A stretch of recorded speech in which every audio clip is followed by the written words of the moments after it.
So it's recording. Okay. So Let's go. Yes. let's go. Here's the Happy Kubb Podcast. My name is Klaus, and this is the first English and international episode with a very, very special guest, Eric Anderson from US National Kubb Championships. Hey, Eric. Hey, thank you so much for having me on. I'm a big fan of Happy Kubb. Love it. Let's go. Love it. Thank you. Nice to have you here. What time is it at your place now? It is just after 3 p.m. So, Yeah. yeah. Very good. And yeah, I'm on Fuerteventura in Spain at the moment. Here it's 9 p.m. And so hopefully the kids sleep well so we can talk Yeah, well.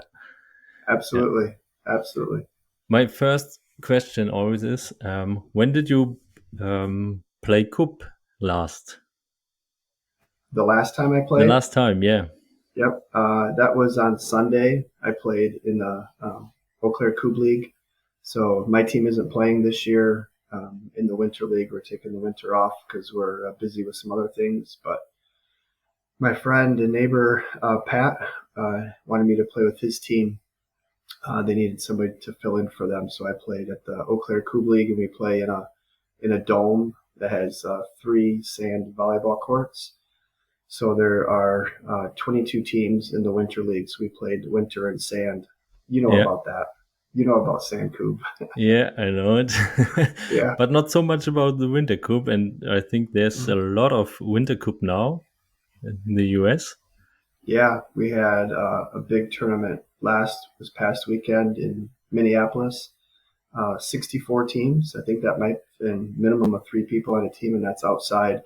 I think that's the largest outdoor winter tournament in the world, I would guess. Yeah, wow. The week before that, up in Superior, Wisconsin, on Lake Superior, they played on Lake Superior.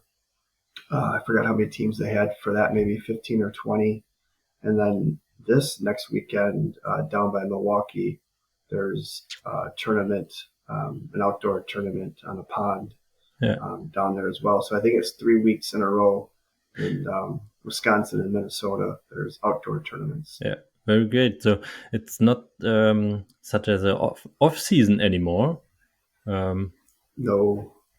I think the only off season in the U.S. is actually maybe, I would say, from middle of October maybe to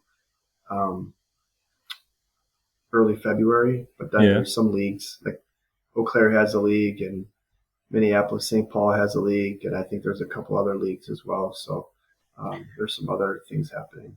And is there also some indoor action now? Because in Europe, I see a lot of indoor tournaments for beach halls or like a little bar or something. Yeah, so our Eau Claire Kubb League is indoor on the sand in that dome. So it's, I don't know, maybe 60, 70 degrees, maybe Fahrenheit's maybe 20 degrees Celsius. And then that league also hosts a couple of indoor tournaments in the sand as well. So they have those as options here in Eau Claire. So yeah. Okay. Very good. So we want to talk today a little bit about Kubb in the US, about you, about Kubb in general and growing our loved sport. First of all, in Germany, I say always Kubb. You say, I guess, Kubb. Kubb. Yeah. I think it should be shorter. Kubb. Pretty quick, I think, like how you say it. I think we say things a little bit longer here, so we throw in the Kubb a little bit longer, I think. Oh yeah. So, yeah. Okay, so don't get me wrong if I say Kubb. No, that's great. Yep. Good. And maybe can you start maybe for the listeners from Europe maybe, or who is not so much into Kubb? I think the most of our listeners know who you are. But can you start maybe introduce yourself a little bit? What are you doing and when did you start to play Kubb? Yep. So the first time I played Kubb was, I think it was in 2000 and summer of 2002. My wife and I went to Sweden to visit some friends. All my grandparents are from Sweden, so it meant a lot to me to go to Sweden. And we played Kubb with some of our friends. Didn't play it again until 2005. My wife and I and my oldest daughter lived in um, Karlskrona, Sweden, on the south coast for 1 year. And so some people that we met there introduced us to the game again. We played it a lot, just fell in love with the game. And that's how I learned the game. And then moved back to the U.S. My dad found a place here in America that sold Kubb sets. And he had a Kubb set waiting for us when we moved back to the U.S. in the summer of 2006. And took that Kubb set we moved to Helena, Montana. Took the Kubb set there, played with a bunch of friends. We were out there for less than a year, and then we moved to Eau Claire in January of 2007. It's about 16 years ago. We moved to Eau Claire with one Kubb set. That's all we had. And then I had this passion to start a tournament and to do a fundraiser for the atrocities that were happening in Darfur, Sudan at the time. And just had that first tournament in 2007. I think it was the first open Kubb tournament ever in the U.S. And Have you 15 teams. have you played on a tournament before, or was it just your own idea to Yeah, organize one? it was my own idea. I had never played in a tournament before ever. And at that time, I had heard about the World Championship, but I didn't know anything about it, nothing about it. Um, and so we started that first tournament here in Eau Claire, and that was the first tournament in the U.S. And then from there, it just grew more and more and more, and I could talk for an hour just on that. But yeah. So then I started another tournament in a small town called Dallas, Wisconsin. That's an hour north of here for their Oktoberfest. And then I started a tournament in Rockford, Illinois, which is my hometown. That tournament doesn't exist anymore, but we started that one and did that one for like 3 or 4 years, organized that one. Yeah. Did Kubbnation Magazine. I've been playing in tournaments since 2008, and it's been an amazing ride. I've met so many amazing people over the past 16 years. It's crazy. And of course, I Googled a lot of Eric Anderson the last days. And it's so incredible how much Kubb content you created and how much impact you had on the Kubb community. And of course, we could speak days now, I think, about organizing, about the rules, about fair play, about community building, anything. Um, and it's really, really impressive. Um, and I just wanted to ask you this fact. You said you came to Eau Claire with this one Kubb set. So your whole community or your friendship and everything in Eau Claire is actually built on this one Kubb set, or can I say that? A lot of it, yeah, for sure. Until our kids got to school, Yeah. it's tough. It's tough to meet people, I think, especially in a new town until your kids get into school. And I think my oldest daughter was 2 or 3 when we moved here, and so it was another 2 or 3 years until she got into school, and I would just go to the farmers market and try to introduce people to Kubb, and just try to get the word out. And there was an event. How can I imagine this farmers market? There's a place where you can build a field and just play Kubb, or Yep. So it's downtown Eau Claire. So the different farmers come down there and they have their market and sell their stuff. And right next, and that's along the one of the rivers in Eau Claire. And there's a big grass area. And I would just go down there and have a Kubb set up. And I would just ask people when they would walk by, "Hey, do you want to play this game?" And I had that passion. I had that drive. Maybe I was a little crazy. And actually, one of the people Um, uh, One of the people that I went and played in Sweden with in 2000 and the second time, which was 2014, he was one of the first people that found the game after I moved here, and I introduced it to him. And I haven't met somebody yet that had played Kubb in Eau Claire before I moved here, so it's just a crazy, crazy story. So Yeah. So, and as I read, you started with 15 teams your first tournament, and yeah, then yeah, now the last years it's usually 128 teams. yeah. And We've maxed out at 128 teams. The year after COVID, I think we were at like 122, but for the most part, we've maxed out at 128 teams. yeah, did you have some vision like this when you started, or No, no.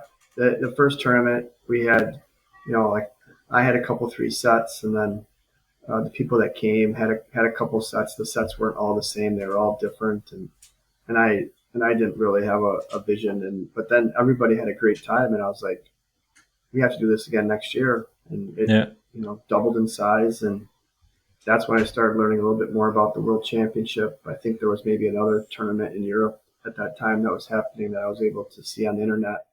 Um, got in touch with one of my Kubb mentors, Soren Wallen from Gotland in mm-hmm, Stockholm, and mm-hmm, stumbled upon him with a guy named Jens, who I had played with him in 2011 at the World Championship, and started talking about rules, um, and saw more about the World Championship, and then it just got bigger and bigger, and uh, I I loved it, and it just brought so many people together. And then I started, playing, competing in different tournaments, and then yeah. as players and clubs would come to Eau Claire, they would start their own tournaments in their town. So then I would go and play with my team in those towns. So And would you now, if you introduce you to somebody, would you now introduce you as a cup organizer or cup player, or what would you say? first and foremost, I think I'm an organizer. With the championship, there's a lot of work. We have a board. We're a nonprofit. We have a board, and we all, we meet and um, do a lot of things. But I think Yeah, first and foremost, right now, I'm an organizer. yeah. But I Let's play in the Eau Claire Kubb League a lot. yeah, let's speak a little bit about the U.S. National Kubb Championships. Um, it's as to see from Europe, it's the biggest event and this once in a year main event where everybody is going, and of course the name already gives it. Um, but is it also completely how to say accepted in the US, or are there some movements to say how why only this is a national cup championships? Because in the background in Europe we have the European Kubb Championships now, which is organized by the associations, but before there was another what was organized by one person. So of course there could something like this in the US. Um, how's the situation there? Um, I mean, I guess the way that I look at it, the U.S. Championship is the U.S. Championship. There's a lot of other great tournaments out there, Yeah, um, but there's only one. I mean, we get teams come from coast to coast, and I think from what people tell me, and this is just what people tell me. Maybe other people have other opinions. I'm not sure, but this is the big one, and I've seen people cry because they win, and I've seen people cry because they lose. And yeah, uh, to me, it's the big one. And we work hard. I mean, we try to put on an event. I get inspired by what's happening in Europe with your tournaments over there, and seeing it's not like, as an outsider looking in, it's not just a tournament; it's an event.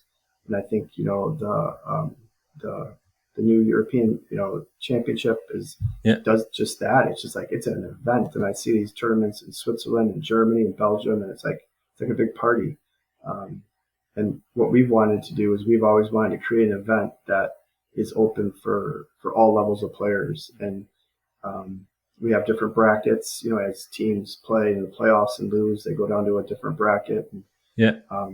but I think to answer your question, I think the U.S. Championship is there. It's the one. Yeah. So yeah. That was also my view here from Europe, but beside that, is there an how to say an U.S. Association of Kubb, or is there something? No. No. Mm-mm. So that's something that some people of us talked about many years ago, and we just never went down that route. Our tournament directors, like we just actually, I invited all the tournament and league directors that we could find in the U.S. Just to have like a FaceTime, Facebook talk or whatever. And we actually met on Sunday night just to kind of meet each other, because we have people hosting tournaments in like Los Angeles, and Maryland, and Pennsylvania, and North Carolina, all over the place. And so it's good for us just to talk and see what's working and see how we can help each other. But there's no official like American Kubb Association or federation right now. And is there maybe you can give a little overview of Kubb in US maybe? Is there something like a US league or only regional leagues? For like for the leagues, all the leagues are like local. So if teams play in a summer league or a fall league or a spring league, it's all local. It's like the Eau Claire Kubb League this past fall. I think they had almost 40, maybe not 40, but maybe like 35 or 36 teams. But some of those players come from 2 hours away to play because the competition level is so high, and they do a really good job at just having people having fun, but it being competitive as well. So that's what we have for leagues, and then all the tournaments are run by individuals or teams of people, so friends. Yeah. And I don't know if you know the exact number, but about how many tournaments are in the year in the US? I think this year, I think we might be like around 30, maybe or so. Okay. Maybe about 30 tournaments, I think. So, And do you have yeah. any like organization that no two big tournaments are on the same weekend or something? What tournament organizers have, I think, tried to do, and it's tougher when there's years that there's more tournaments, but they try to have it so that the tournaments are not on the same weekend. So, and even coast to coast. So, like if somebody's hosting a tournament on the East Coast, they would love to have somebody from Wisconsin or Minnesota, one of the top teams, come and travel there. So they're going to try to have their tournament on a different weekend. That can make it tough sometimes, but it does make it that almost every weekend in the summer there is a tournament for people to go to. So, how is it for you? How far have you to travel if you go to the next tournament, which is not in Eau Claire, maybe? Mm-hmm. For me myself, Yeah. The closest location for me would probably be like Minneapolis, St. Paul. It's like the Twin Cities, and that's 2 hours away. But I've traveled in the past to down to by Milwaukee or Rockford or Des Moines. Another place in Iowa called Decorah. I've been different places in the Twin Cities, over by Appleton and Green Bay. Yeah. So I've traveled. I want to take my team Tiers Trey. I want to take them to the West Coast Championship. I want to go to the East Coast Championship. So hopefully in the next year or two we can do that. But I think it's like going to Gotland. It's not easy if you're on mainland Europe. Yeah. You have to. It's a long drive or flight or ferry. So even for us, it's tough to get to some places because it is it is a far trip. So Can you tell me again, please, how is your team called? I always have problems how to pronounce it. yep, Tyr, Tyr, Tyr Stray. So Tyr was Tears a Tray. Norse. Okay. Yeah, yep. So Tyr was a Norse god, um, and so and then Trey is three in Swedish. Ah, yeah. So it's Tyr's Trey. So his three. So we're like his three warriors. Ah, yeah. Great.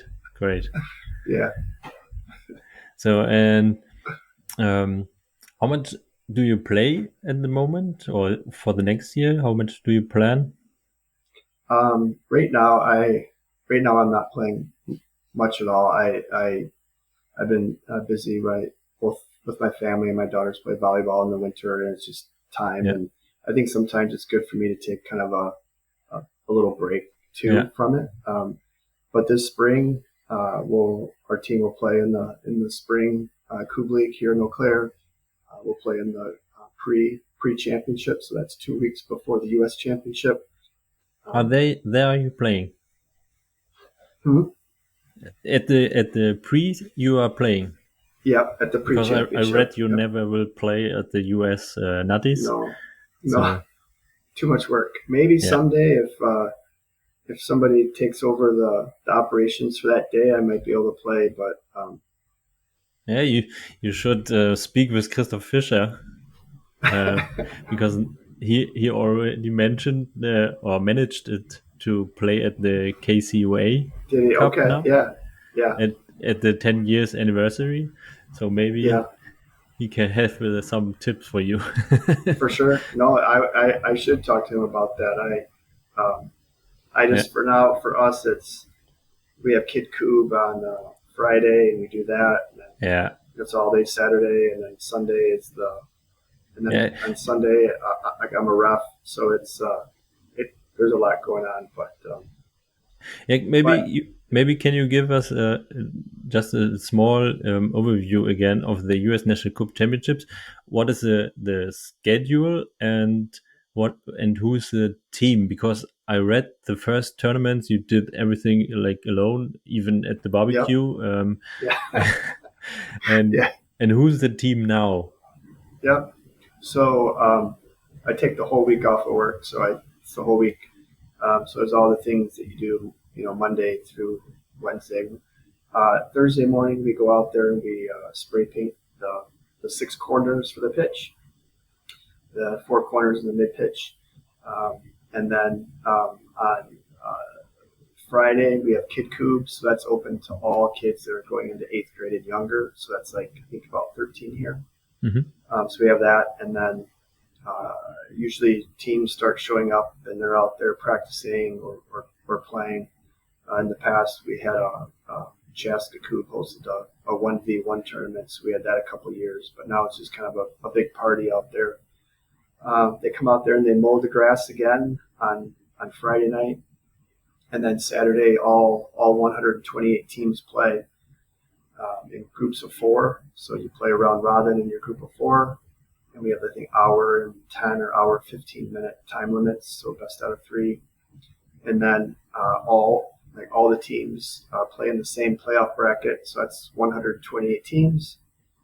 The teams that lose, those 64 teams that lose that first round, go to a bronze bracket. So that's a 64-team best out of one bracket.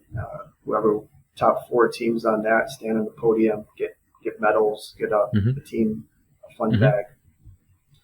64 teams that advance, the teams that lose that, the 32 teams that lose that go to the silver bracket. And then the final 16 teams, they come back on Sunday. They get thrown into four groups of four, and then they play a round robin within their group as well. And then the winner of each of those groups goes to the semifinals and plays. So that's the setup. And then right now, myself, we have like 4 or 5 amazing volunteers that come out, meet me out there early in the morning. We have an organization called Girls on the Run, and it's a girl empowerment program. And they come out and help set up all the pitches. So we take all the Kubbs, all the batons, everything They go out there, they set up all the pitches. We give them some money for that, and then also, so that's 64 pitches. And then they also sell food out there and get the money from that, and some of the money we get goes to them. Then we have a bunch of volunteers that help out, selling merchandise, taking the scores, doing the 3 brackets, doing everything. So it's amazing volunteers. Yeah, sounds really good, and a lot of work. Yeah, for sure, but it's worth it. It's worth it. Yeah. As you mentioned, the best 16 teams are coming back on Sunday. In Europe, I don't know any tournament which is organized like that. Some are even play at midnight to get the winner. And maybe what do you think about these differences? I guess I like both approaches. One thing that we do lose at the U.S. Championship is in Europe. When you watch them, and when I went to the World Championship twice, and we were fortunate enough to play in the final in 2014. There's just so many people there, right? And it goes so late. All the teams are there. It's more of a feeling of a party. It's at the end of the day. People might be having a beer or two, so it's a little bit more of a party atmosphere, and that's awesome. Like that is, that's something that every year we're trying to find ways to add something like that on Sunday as well. Even though we do have usually like 200-300 people watching the final, but it's not late at night. It doesn't have that vibe or that feel. On Saturday night for our silver bracket championship, it's a little bit more, I guess, what we would call here European in regards to that. It's a little bit more of a party atmosphere. The sun's going down. So that's one thing. I know there a lot of times you guys have those time limits for some of those games, and that's something that traditionally in the past people haven't wanted to stop playing. It's been the game hasn't finished. Yeah. And so that's one thing where we kind of weighed both, and we thought, okay, because in 2011 we went till dark, and we actually had to bring cars out to put the lights on the fields. Yeah. So we kind of just looked at both scenarios, and we changed it so that teams would come back on Sunday.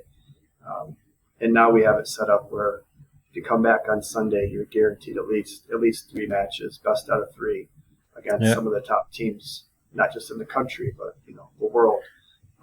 So it's worth them to come. So yeah, I really like that model with the Sunday games, and I always questioned or asked myself, are there many players coming back on Sunday if they lose on Saturday, or how's the situation with players at the field?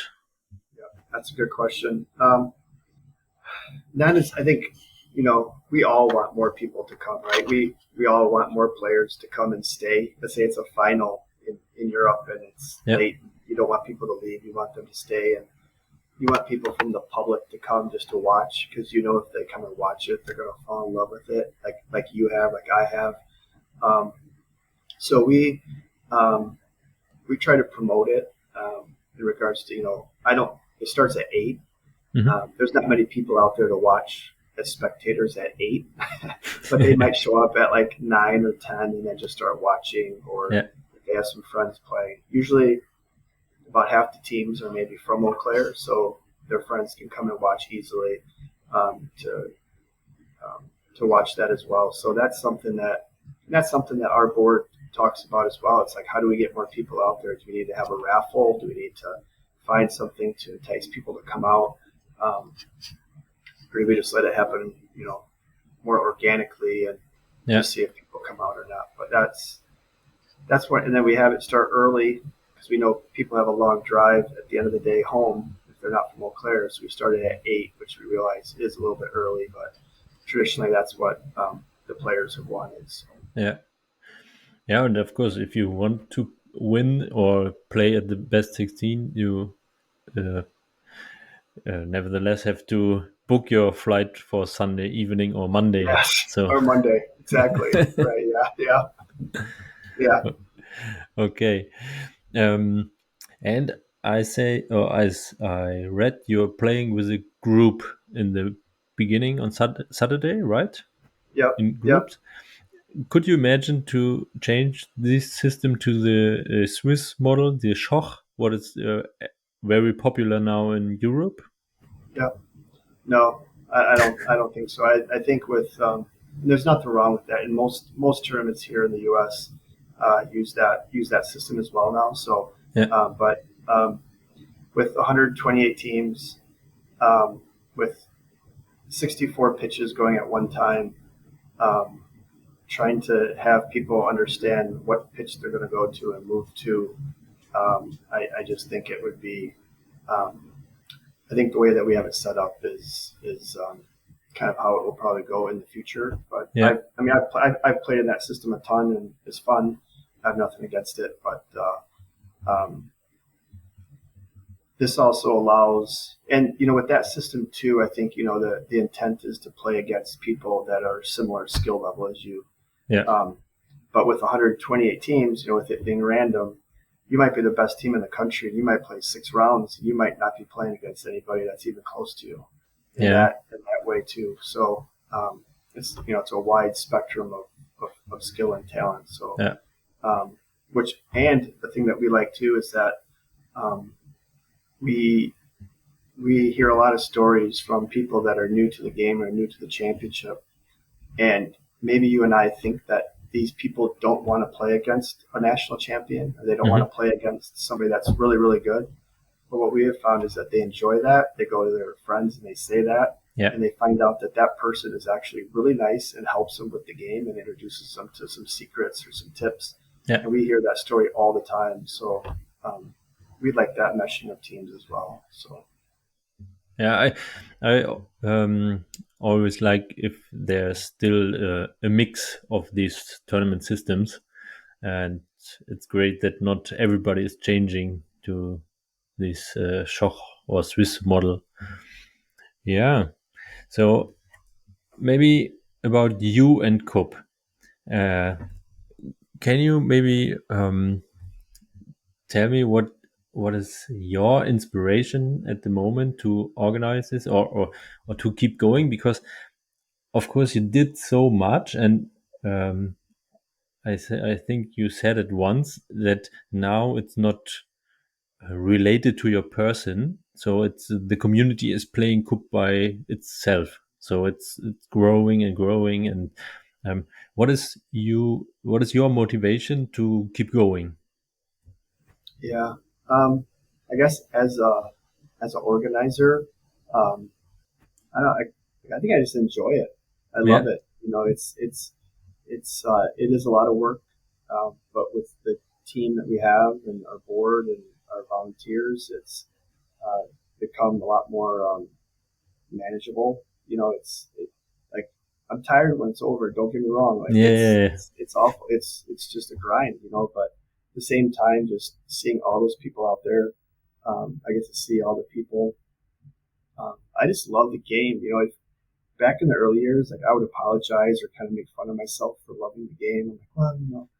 And like now, like I don't apologize. Like I'm proud. I refuse to apologize that I love this game. It's a beautiful game. It's changed my life. I hear from people all the time. It's changed their lives. And I mean, I'll preach that from the mountaintop. It's an amazing game, and I love doing that. And I believe in our mission for the U.S. Championship. We have that Kubb set program where we give out free Kubb sets, and we it's just a great part of our community. I just love it for me as a player, for my team. Um, I mean, like I want to win another Eau Claire League championship, and I want to do that with my team. I was on a really good team, yeah, and we, you know, I wanted to play with my kids, and I wanted to play with my friend Kristen, and I told my buddy to go play with another top player. Just go do that. And I wanted to like I knew I wasn't going to start at the bottom, but I wanted another challenge. I didn't want to be at the top anymore. We got first or second almost every year, every season. I was like, I wanted to start back down the middle and see if we can climb our way up. And I wanted to be the first team with more women than men to win a tournament or league, and we did that last year at the Derby, the Eau Claire Kubb League Derby, and or the City of Eau Claire, Derby, and I just want to keep going with that. I just love playing with my daughters. I love playing with my friend Kristen. It's just so much fun, and we find a good balance. So it's my competitive juices are still flowing, and I want to travel more with my team. So I love the game. I just why stop doing something you love and really Yeah. enjoy? That's kind of it. What or where are places you want to go and play Kubb? Um, I would, like I said before, I would love to travel here more in America and do that. Nothing against any of our tournaments, but I'd love to go to the West Coast Championship and be out there and be part of that and see the big Hollywood sign. And it's LA. Mm-hmm. You know what I mean? I want to do that. I've never been there before. I want to go to tournaments on the East Coast, the East Coast Championship. They do an amazing job out there doing what they do and having it be a kind of that culture out there, and it moves around to different states. And will we see you on a Europe tour or something the next years? I would love to. I see these tournaments in Europe, and I I would love to be over there for like 3 weeks and hit a tournament each weekend. Back in the day, I think Belgium used to have tournaments on like every Saturday and Sunday in the summer, if I Yeah. remember right. It was crazy. Um, I would I would love to do that. I'd love to go back to the World Championships again and play with my team and my family. Um, so I used to play a ton. I used to travel a lot. I used to practice a crazy amount of time. But since my kids got into high school, I've been more busy with them and Yeah. doing things with them. So I haven't been able to put as much time into it, but I still have that passion to play, and it's just it's the perfect game of I'm preaching to you. I'm saying to everybody listening to this knows exactly Yeah. what I'm saying, but it's this perfect mental and physical and teamwork. And having 3 or more people on a team, I just love that. Like one-on-one is fine, 2-on-2 I guess is fine, but for me, I want 3 or more people on my team. I want it to be a strategy. I want to be thinking. I want to be contemplating different times of when to throw and when not to throw and what's most advantageous, and just process that. And I love that. I love the thing about Kubb is perfection is possible. If you're running the 100-yard dash, if you're Yeah. playing baseball, if you're playing soccer, it's perfection isn't possible. Like somebody's going to run faster than Usain Bolt sometime. Like it's not it. But in Kubb, it is possible for perfection. It's like golf, right? Like you can always birdie every hole. Mm-hmm. And Kubb, perfection is there. It's there. And we've all felt it. A lot of us top players, we've gone 5 for 5 and hit the king, or we've played in a game and never missed it. Like it's there, and that journey to get there again and again and again and get there more often. I love it. I love it. I love it. It's just so much fun. It's so enjoyable. So would you say because for me, it's always interesting to speak about the game, of course, but also about the surroundings, the organization, sponsorship, everything. Would you say you prefer to play and speak about the game, or to speak about growing Kubb as a sport, or speak about organization, things like systems and everything? Um, I say both. I think the biggest enjoyment I get is when I go to an event and I'm promoting the game and introducing people to the game more, and our organization, the U.S. Championship. And maybe it's not even as much the U.S. Championship, but just introducing the game to people. We do a lot of outreach in town and different events and organizations and groups, and Yeah. just going out there and introducing people to the game and just seeing them. And they ask you a question, what would you do here? Or why did you do that? And you can see Yeah. them. You can see them. Oh, this is interesting. This is Viking chess. There is strategy here. I really do like that part of it, and it's become such a big part of our town. And I can't, and I'm not exaggerating. I mean, so many people know about it, that it becomes kind of proud that that's kind of what we do here as well. Like I remember going to Gotland the first time, and I remember thinking to myself, man, like this is. I remember asking one of the moms of one of the teams we played in Sweden on 2014. I said, how long is your? Cause we just played them like in the round of 16 or 8 or whatever. I said, how long has he been playing? And she goes to me. She goes, he was playing when he was in my stomach. That's what she said. Right? I thought, Dad, I like that. Like that's what I want to help build in Eau Claire. Yeah. And I think we're well on our way for that, because when I go out and introduce it to people, most people have heard about it, and quite honestly, a lot of people have already played it. So it's a lot of fun. Do you have in the US also some, how to say, Kubb couples that come together during Kubb tournaments or something? Because in Europe, I see more and more Kubb couples, and they getting babies. So Oh, Kubb couples, yeah, yeah, for sure. We're seeing more of that, and actually we're seeing more of that here in Eau Claire, and it's times things like in the Eau Claire Kubb League, you're starting to see more families playing, or more husband and wives playing, or boyfriend and girlfriends, and they're playing, and next thing you know they get married, and yeah, next thing you know they have a little Kubber on the way. nice, So, nice. and that's the thing too that I think is really important, is that I think we should all strive to get more women playing the game. They are half our population, and Kubb is a perfect game where it's for everybody, and it doesn't matter your size, your height, or your strength. You don't have to be a big, strong, triathlete to play, or whatever it is.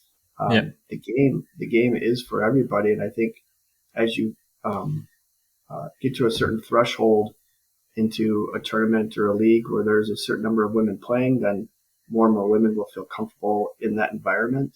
And we did that article in Kubbnation Magazine about it, I think in like 2017 or something. We interviewed, I forgot how many female players, both in Europe and here in America. And then what I've noticed is that for a lot of people, it's just starting to become what their family does. And yeah. that's awesome. You mentioned it, the Kubbnation Magazine. Um, you was what is the name for the host, or how to say, the publisher, Yeah. Yep. and did a lot of effort into this magazine, and was great every year, and to see it. Now you stopped to publish it. uh, Yep. I'm not sure if everybody noticed already.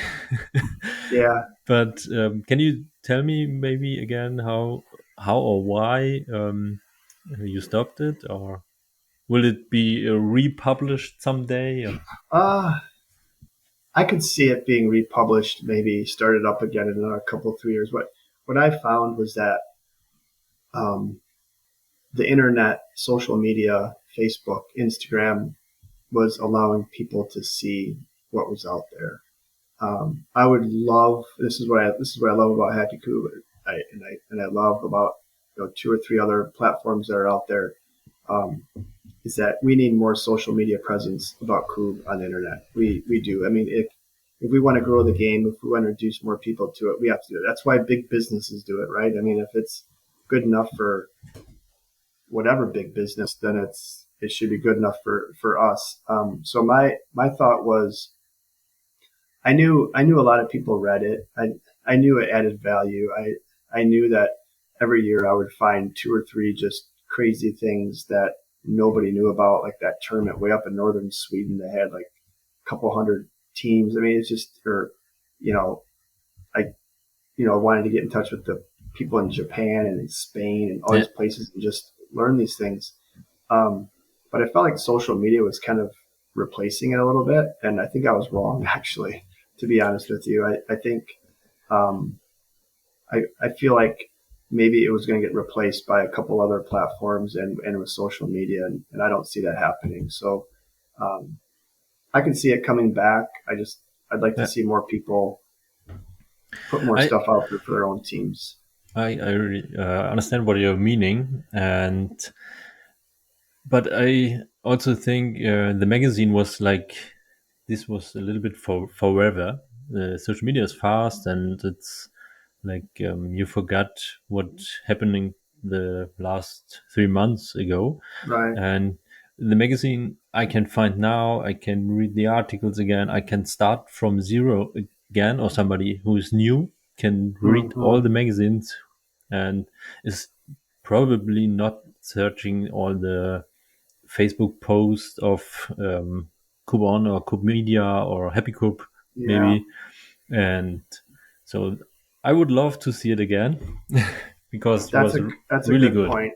Yeah, that's a good that's a, that's a really good comment, and that's one thing that I thought about when I got done with it, and I I have a new website for Tiers Tray, and I moved everything from Kubbnation there, um, and I thought, wow, this is, as long as there's this website, this stuff is Yeah, kind of like in a library for, if yeah, somebody found Kub today, they can read all these things, and some of these things aren't happening anymore, and yeah, that's okay.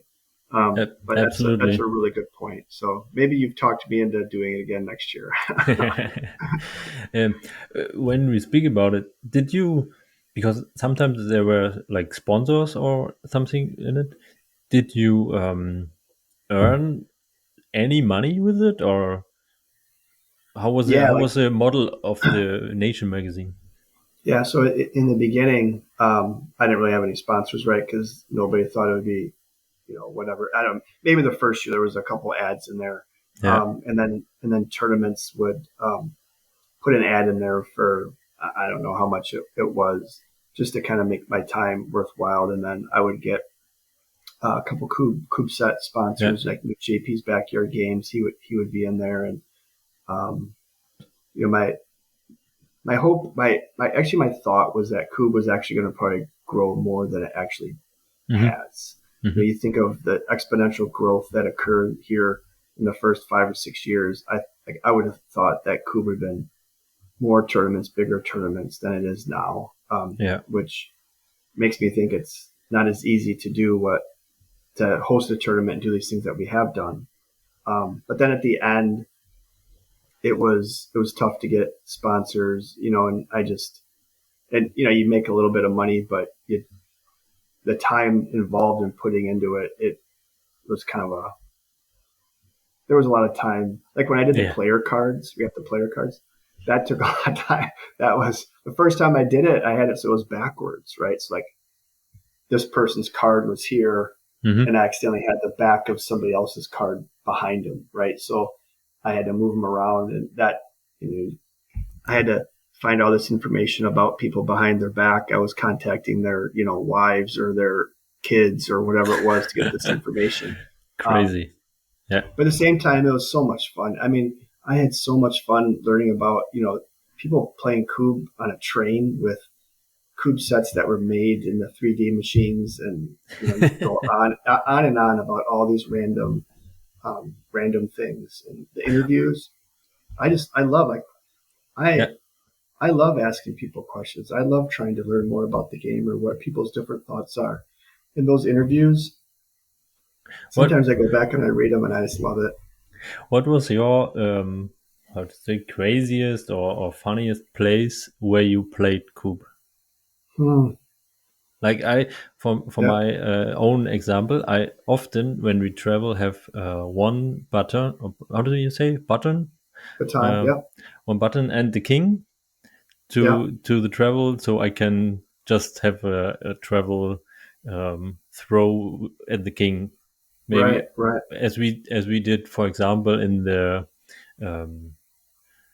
in the Madison Square Garden. Madison Square No, Garden. no, not no. Sorry, not Madison Square Garden. How's the park in New York? Sorry, Okay. Yeah. No, it's okay. It's okay. Um, what was the park in New yeah. York? The Uh, Central Park. Central Park. Sorry, not the Madison Yeah. Square Yeah. Garden. Yeah. Yeah. That's still impressive. Central Park is. I thought, wow, he got a nice Square Garden. I would. I don't know the craziest place I've played. I can tell you one of the craziest stories. Yeah. So a long time ago. This is probably in 2009 or 10 or 11. I don't know. My buddy Aaron Elringer and I, we would meet before work early in the morning, and we would go play and just talk. You know, it's kind of like therapy, right? You just play and you talk, and it's so healthy. And that's another beautiful thing about the game. And we were playing at the park, actually the park where we hosted the 2009 and 2010 championship. And we were playing, and it's like, I don't know, 6 o'clock in the morning, maybe 5:30 in the Hmm. morning. And next thing you know, three police cars show up. And somebody called because they thought they had heard somebody breaking glass, but it was actually, from a distance. But it Hmm. was us playing Kubb, and you never really think about the noise that it would make, but it does make, some noise. So next thing you know, the police officers show up and ask, hey, making sure we're not vandalizing anything. And next thing you know, we're playing Kubb with the police officers at like 6 o'clock in the morning at the park. So that was kind of um, a fun story. So Who won? I don't know. We let the police officers win. Okay. Great. Yeah, I would say my craziest place where I hit down the king was at the Chinese wall. Wow, you Yeah, do travel with your baton and king, don't yeah. you? Always. I if we Yeah. travel, I even have here now on we are 4 months on Fuerteventura, and of course I have a Kubb set with me, and or someday we were just one weekend in Barcelona, and I have had a whole Kubb set in my hand luggage. And of course, you at the airport, you need to have the security check-in. And they scanned it, and he was asked me, What have you in your luggage? What is this?" And I tried to explain him, and then he said, yeah, yeah, I saw it once. It was in Hamburg, and I saw it as they played, and we were through the security check-in, and I saw later that he explained all the colleagues, the other security staff. Yeah, it's this game where you throwing, and yeah, because everybody Right. was asking what has he in his luggage. Looks like a weapon. Yeah. Yeah. Okay. Um, you mentioned at the growing of Kubb that you thought it would be grow more or exponential, or what do you see as the biggest challenges facing maybe growing Kubb as a Yeah. sport or as a Um, business or event or something? I think for a sport or an event, I think it took me a while to realize this, but most people don't have any desire to play in a tournament, right? They just don't like. And there's things I'm sure you have hobbies and I have hobbies, and the people watching this have hobbies, and we have no interest in doing it competitively. Like I like board games, but I'm not going to go play in a Hmm. U.S. championship, Settlers of Catan championship, right? So I mean, it's all these types of things where we have to realize that. At the same time, um, one of the best things we ever did was it's the U.S. championship, right? But when you call something the U.S. championship, so many times we hear from somebody, "Oh, I'm not good enough to play in the Hmm. U.S. championship." Hmm. I'm like, "Oh, trust me, you're good enough." We have people that play one time a year. They come out, they play with their family, they have a great time. They're done at like 2 or 2:30 or 3, and then they go home and it's been a great day, right? Yeah. So I think sometimes the fact that it's called a tournament, that it's like a championship or those types of things, I think that kind of scares people away. Um, and I think a lot of communities are starting from zero. I mean, I guess, unless you live on Goatland, like everybody started from zero in a way, right? In regards to nobody knew the game, somebody got introduced to the game, and you try to build it. Um, um, I it's just I'm not sure. I've thought about it a lot, and I saw, like, I remember when the Belgium championship had like 200 and some teams, 6-person teams. That was huge. Like, I think in one year that was bigger than the world championship. And I follow what's happening in the tournaments every weekend and this and that. And now it seems like their numbers are down. But you look at these pictures, you look at these videos, and everybody had an amazing time. No, Yeah. I guarantee you, nobody left the Belgium championship not in a good mood. That was a party, Yeah. right? And those videos are still amazing. But yet everything kind of, people do things in cycles, and I don't know if we need to get more people introduced to the game somehow. I'm not sure what it is. I've thought about it a lot, but I think it's this we need to continually introduce new people to the game and new generations to the game. And Yeah. I think the kids, and not just 20 and 30-year-old guys, but people that are older, or women, or kids, and that I think that's very important. So. But when you see, I don't know how popular darts is in the US. In Europe, it's really, it grew the last years, so to such a big event every year. And um, when we see at this, there are also a lot of people to play darts in the bar, maybe, or are not have any intention to play at the tournament. They also managed it to grow.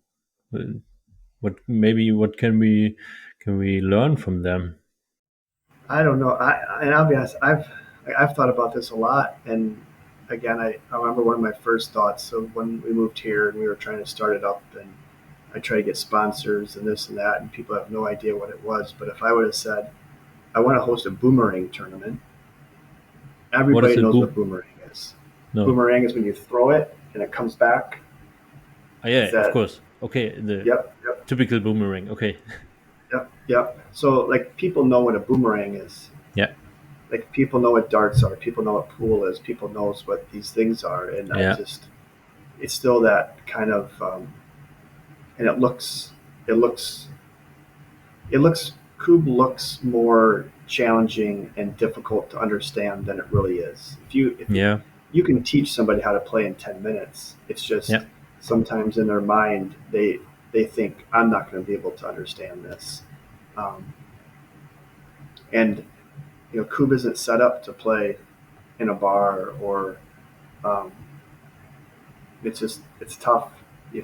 Um, Yeah. I think it's just, if people have passion for it and they want to grow the game, they have to get outside of their friends.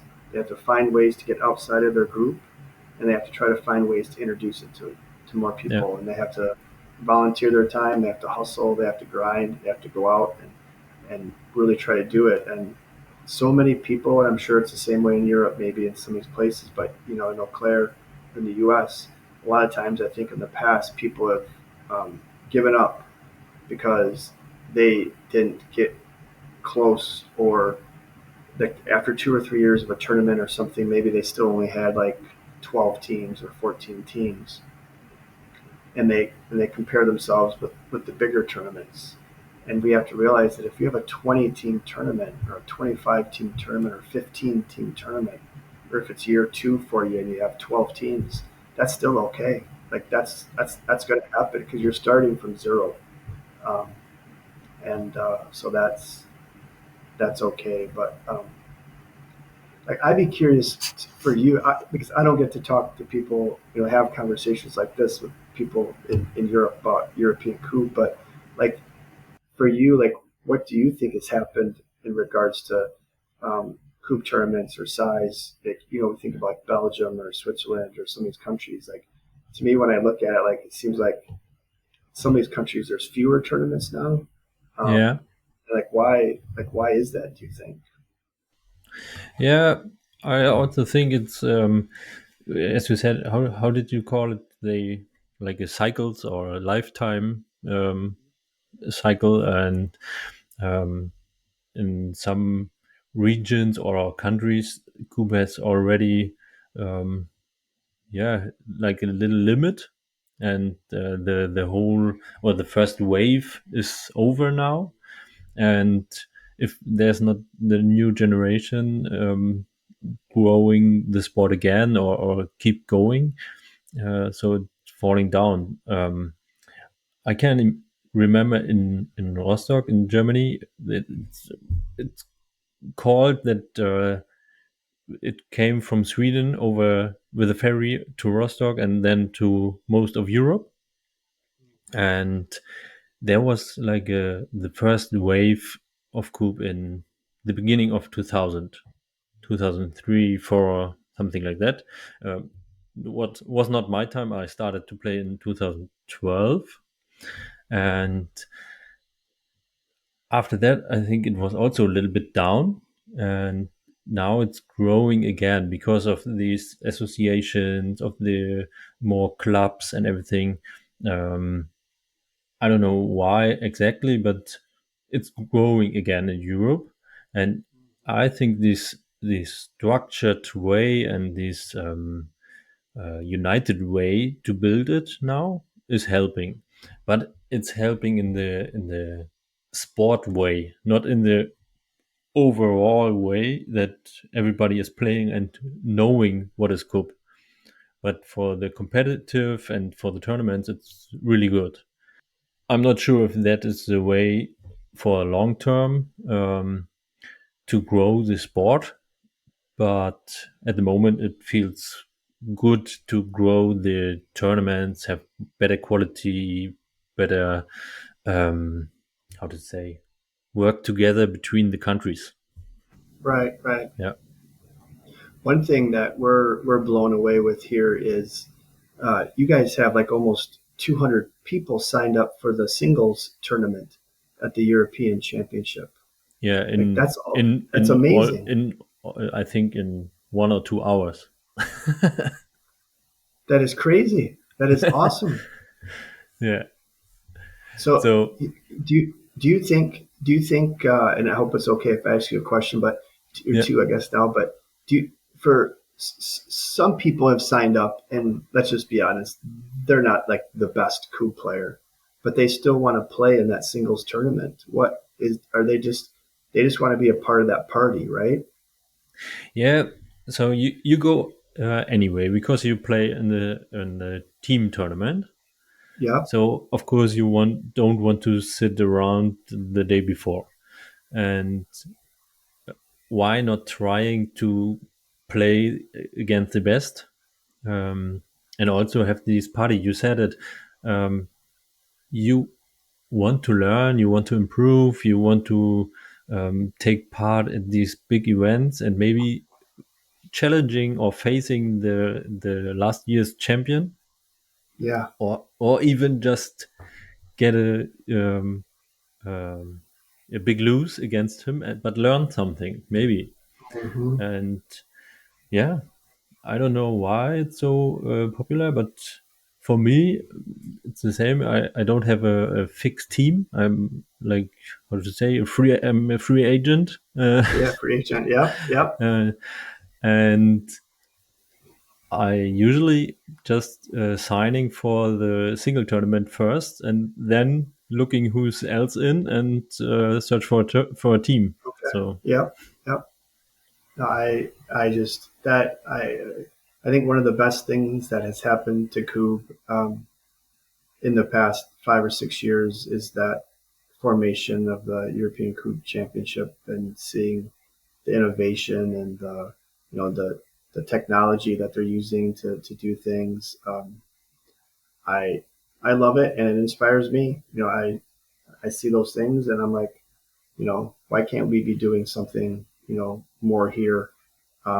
Even though I think, I'll speak for our tournament, and I Yeah, think we do a really good job. But at the same time, it's always great to see what other people are doing and to add new things to those events.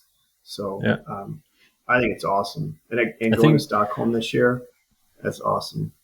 I think it's inspirational in both ways. So if I look at your tournament, it's always a great inspiration. And if I now look Hmm. at all your activities around Coop, it's such an inspiration to do more. Yeah. I So appreciate it. Respect. Boom. yeah, boom. um, okay, let's see. I think we have 1 hour at the clock. I have always some fast questions at the end. Okay. So Yeah. um,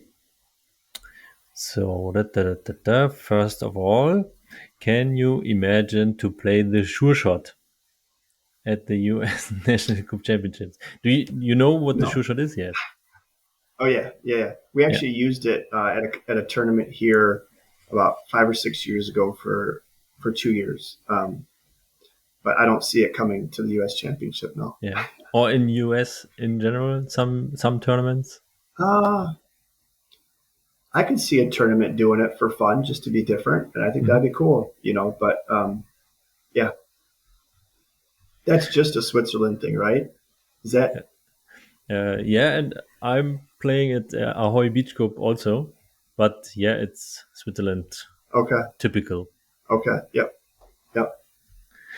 Um, I love okay, Swiss Kubb, by the way. So I'm not trying to be mean about the sure shot. I love Swiss Kubb, but I just yeah, so it's great. They have a great community. yeah. Okay, so what do you think is for you better, Cup on grass or at the beach or sand? Grass, grass. Grass. Okay, what do you like more, in casting coops or throwing on them, hitting them? In casting. By the way, you have in the US National Cubb Championships, like one guy is incasting all rounds, or you have the Hmm. rotating system. You can rotate, but most people just do one. But the tournament that I do in Dallas, north of here, that's six people on a team, and we require at least two people to throw. So, Okay, so and I like that. that's all in the US. That only one is usually incasting. Yep, yep. I think all tournaments in the U.S. except for one, maybe two, you Okay, you can just have one person in cast. okay.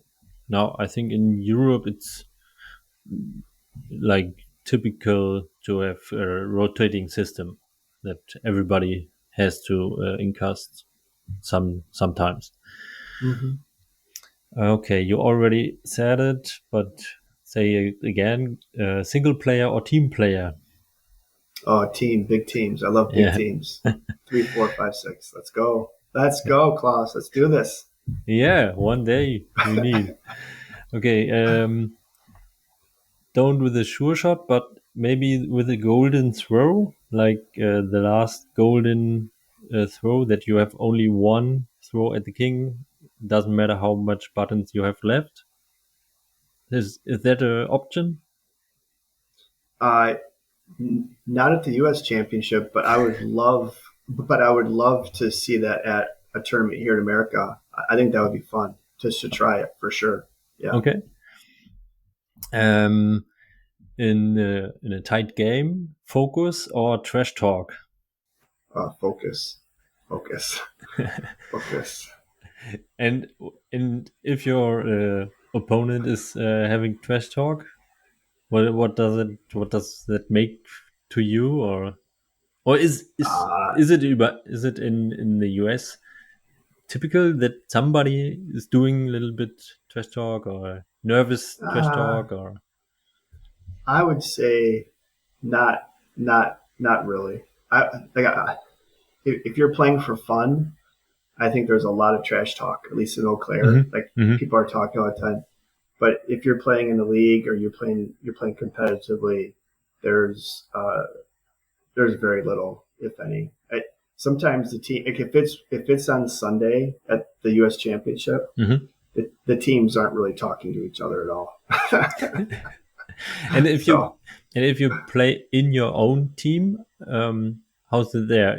More focused talk, or there's some fun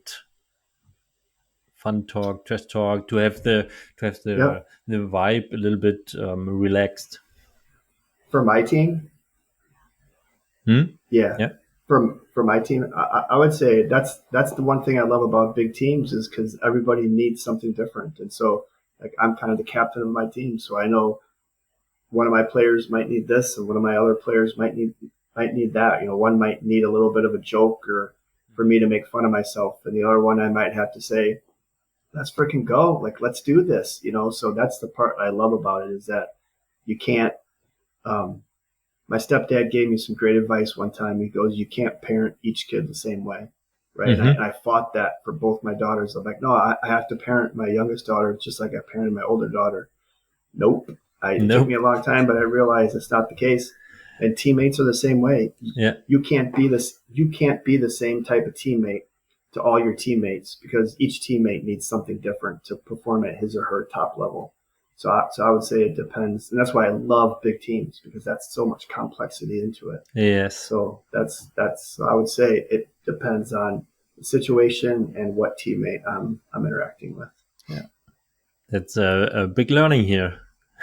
Thanks for this. Yeah, Yeah. yeah. Beginning at the game 2-4-6 or 6 at the beginning. 2-4-6. Yeah. Also at the nationals. Yep. Yeah. I think we were the first one to do that actually. Okay. Okay. Yep. Great. Dress code, sporty or neat, stylish?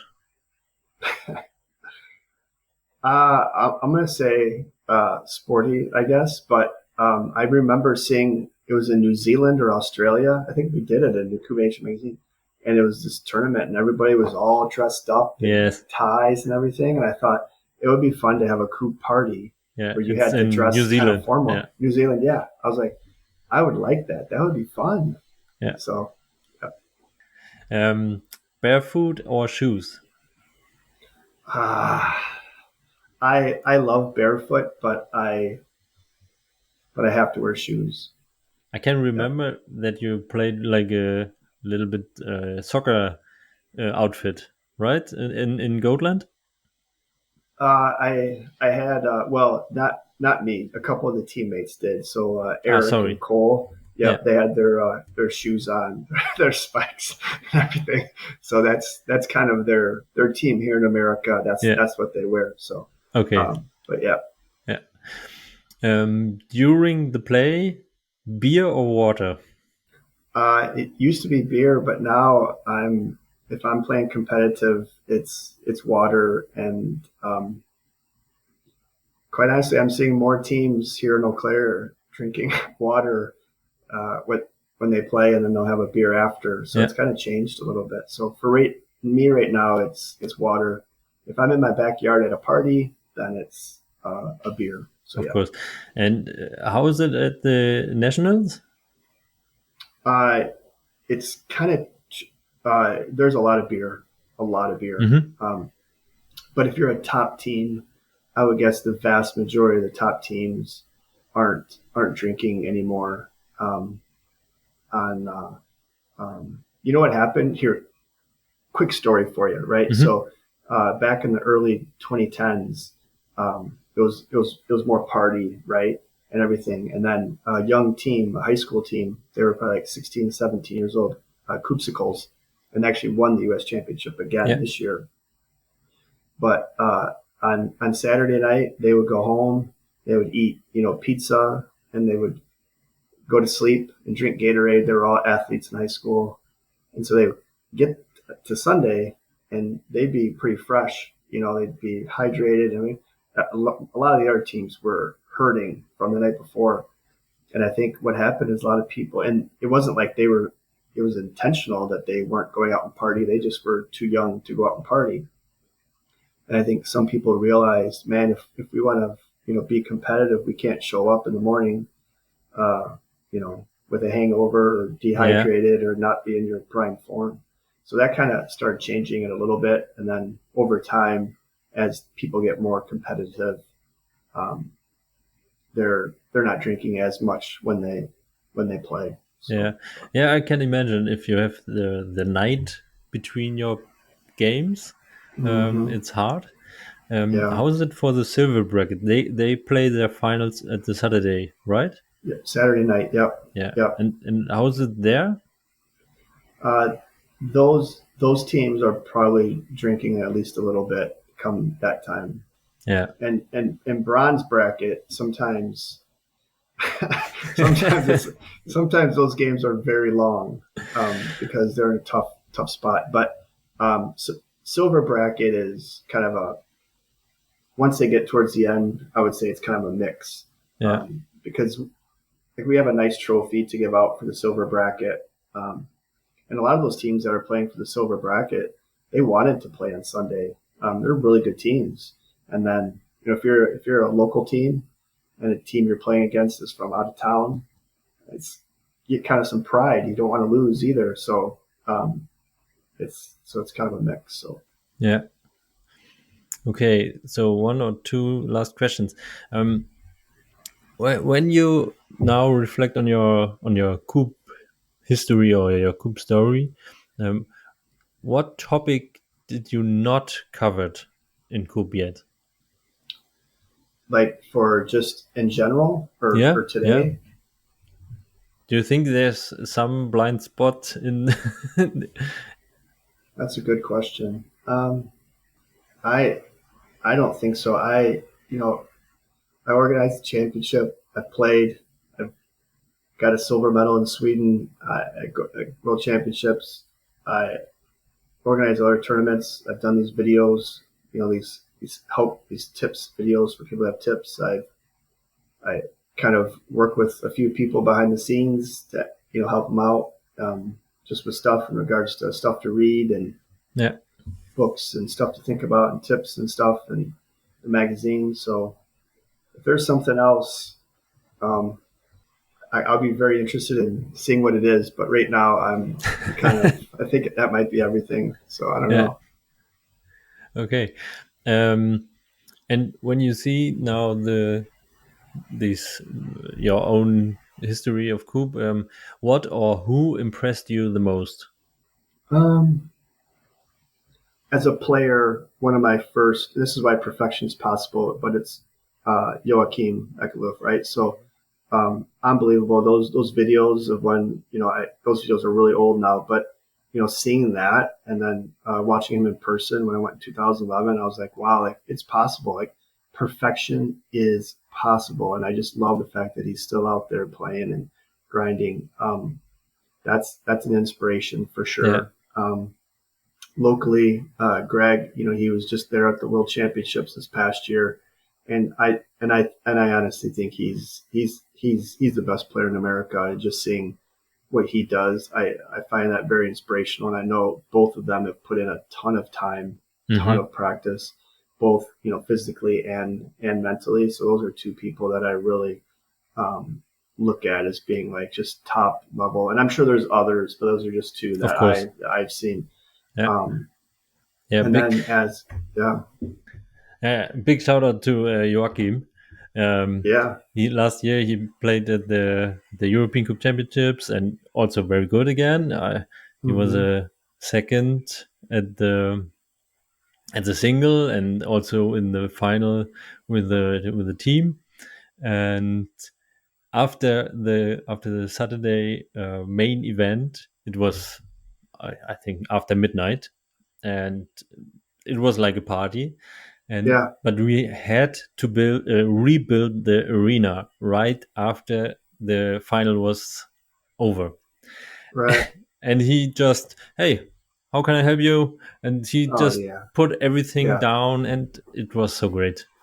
It yeah. was really And I nice. and I and I remember emailing him long time ago, and I just asked him some questions, and he was so nice to get back to me, and um, I we played them in 2014. We played Team Ekubi in our group play on Saturday's the second day at the Worlds, right? Yes, we played them then, and it was just awesome to play against them. It was just Yeah.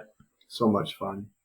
I got a Kubb mentor at Soren, and I just can't say enough about him. I was able to meet him again this past summer when we were in Sweden, just randomly, just by chance. And him and I back in the day would talk a lot about strategy and theory, and I think he's just a bright mind in the game, and I was so happy when he won a world championship, and he's just a great person to talk to. So those are some of those individuals there. And then I get quite honestly, like I get inspired by organizations and events outside of Kubb. Like I see people putting on amazing events and stuff, and I'm like, man, like that's awesome. You know, we have a big ski race north of here. It's part of the World Lopet Challenge thing, and my kids, you know, would do the youth one once, and I'd skied in it a few times, and I skied in it once, and just observing that and seeing that and building that culture. I get inspired by people really trying to build culture and try to add to culture and do something special. And so Yeah. I look at those types of things, that it's awesome. And last but not least, and I'm not just saying this because I'm talking to you, but people that really step outside the box and try to do new things with Kubb, like I love it. And that's why I asked you to do more in English, because I want to know what's going on. And it's just like, I really admire what you're doing. I admire what this guy named Bob out in the Northeast here is doing, and promoting tournaments and trying to get out there and doing these types of things. And it's just, Kubb is so amazing and so beautiful, and it's not a mainstream sport. I mean, there's crazier sports out there that Red Bull puts in tons of money. Course. Yeah. And we don't have that, and it's just people do it for the love of the game, and I admire that. And quite honestly, what you're doing, it inspires me to keep going. It puts gas in my tank, gets me more fired up to do more. So yeah, I really appreciate it, and thank you for motivating me doing the podcast in English, because if nobody would say it to, hey, why are you don't do it in English, probably I would stuck in the German Kubb culture. mm-hmm. So thank you for that. There are more coming. I love it. Yeah. And one last question: you how to say, you got the city of Eau Claire to the how do you say the main capital of Kubb in North America? Yeah. Yeah. Oh yeah. And I read that you had something like a little pitch about it. Yeah. And you only wanted to have for the US, but who was the city representative said no. Why only the US? We name it for North America. Yeah. Do you have this pitch? Was there a presentation, or was it just a talk, or can we see this pitch? Yeah. So this is what happened, and this is why it's what has happened in Eau Claire. It's taken a lot of work. We've been going to school since 2008. We've been doing outreach. We've been doing a ton of stuff, but you know, our town is about 60,000 people. Mm-hmm. If we were a real small town, it wouldn't be it. But if we were in a big town, we'd get lost. This has been just a perfect story. And I went to the city manager 2013, was it? I think 2011. And I asked him, his name was Mike Huggins at the time. And I said, Mike, and the fact that he would let me come talk to him blew me away. Because where I'm from, I wouldn't have been able to do that. Right. And he's like, yeah, come on in. So I said, hey, Mike, I got a thing for you. Like, I'd love to be the Kubb capital of the U.S. Because, you know, like all these cities are the capital of this, capital of that. There's all these things, you know, jump rope capital. I don't know, all these things. And he looks at me and he goes, no. I'm like, oh, man. He goes, how about the Kubb capital of North America? I thought, you have got to be kidding me. You have got to be kidding me. he goes, I would love to do that. And so I went to the city council meeting, and they had the official sheet of paper that said, Eau Claire this, Eau Claire that, and now we proclaim that Eau Claire is the Kubb capital of North America. And a couple of the city council members, asked me some questions about the game, and this is early. This is like 12 years ago, and I answered them, and they talked about teams coming, and I think I had a couple some information of how many teams come from other places to come here and stuff, and they passed it unanimously. Everybody voted in favor of it, and we walked out of there with that sheet of paper that said we were the Kubb capital of North America. So that's crazy. Nice. Crazy. Sometimes all you have to do is just ask, right? Yeah. I don't know. Yeah, really good advice. Really good advice. So, okay. I have so much. We could speak hours and hours, but why not have maybe a second part one day? Yeah, let's do it. So first, now, thank you very much. It's really nice, to speak with you, to write with you all the time. You such an inspiring person in the Kubb community, and thank you for being in the Happy Kubb podcast. I appreciate it. Thanks for the invite. When I start now more international Kubb podcast, who would you nominate to be one guest here? Right. I would like to have somebody from Blue Orange on there. I think that would be fun. Yeah. Maybe you ask anyway, Joaquin, maybe, I don't know, but somebody on there from Blue Orange. That's not how to say, it's really manageable, because they also organizers of the next European Kubb Championships, and so that would be a good fit here.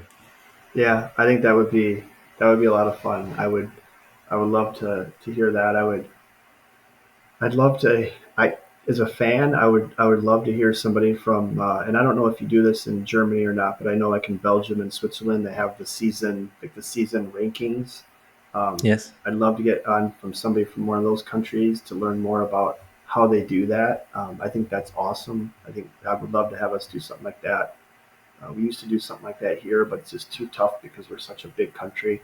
But I would love to learn a little bit more about that as well. So, yeah, great. I will try my best, so that we have next great episodes here. Okay. They can't say no to Happy Kubb. They can't say no to Happy Kubb. And they're nominated by you, so. Yeah, right. Okay, Eric, thank you very much. Thank you so much. We see someday at the Kubb tournament. Absolutely. See you soon. Bye. Absolutely. Thank you. Bye-bye.